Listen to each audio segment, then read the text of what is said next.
रमज़ान का आगाज़ कब से हो रहा है, इस हवाले से पूरी तफसील इस वीडियो के जरिए आपको पेश करेंगे। आदाब, इस्तकबाल है आपका। आप देख रहे हैं सोशल मीडिया प्लेटफॉर्म, मैं हूं आपके साथ सना वारिस। तो रमज़ान का आगाज़ जुमेरात को होगा। अब ऐसा किसका कहना है, ऐसा किन किन ममालिक की तरफ से कहा गया है, ये पूरी तफसील आपको दे देते हैं।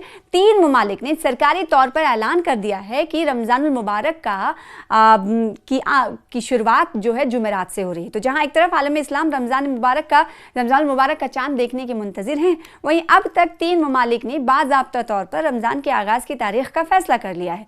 इंटरनेशनल एस्ट्रोनॉमी सेंटर के मुताबिक सल्तनत ओमान के साथ साथ तुर्किया और सिंगापुर ने ऐलान किया है कि आइंदा जुमेरात यानी 19 फरवरी रमज़ान मुबारक का पहला दिन होगा। वाज़ेह है कि तुर्किया हिजरी महीनों के तयन के लिए पहले से तयशुदा फल्कियाती हिसाब किताब पर भरोसा करता है और साथ ही चांद की रुयत को भी मद्देनज़र रखता है। तुर्की के मजहबी उमूर के महकमे ने वजाहत की है कि 17 फरवरी मंगल के रोज़ आलम अरब, आलम इस्लाम और यहाँ तक कि बर्र आज़म अमरीका में कहीं से भी चांद देखना मुमकिन नहीं, इसीलिए उन्होंने जुमेरात को यकुम रमज़ान करार दिया है।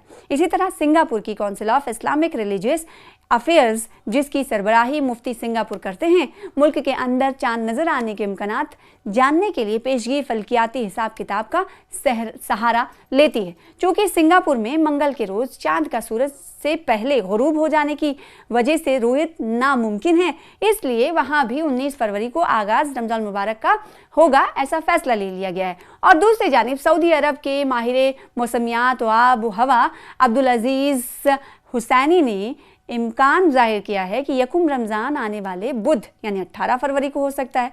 और सऊदी माहिर मौसमियात खालिद रज़्ज़ाक अज़्ज़िराक ने भी इस तरह की राय का इजहार किया है।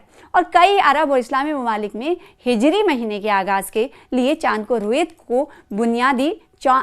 रुयत को बुनियादी शर्त करार दिया जाता है। याद रहे कि 17 फरवरी को सूरज ग्रहण भी होगा, जो कुतुब जुनूबी के करीब देखा जाएगा, और ताहम ये सऊदी अरब या दीगर अरब ममालिक में नज़र नहीं आएगा।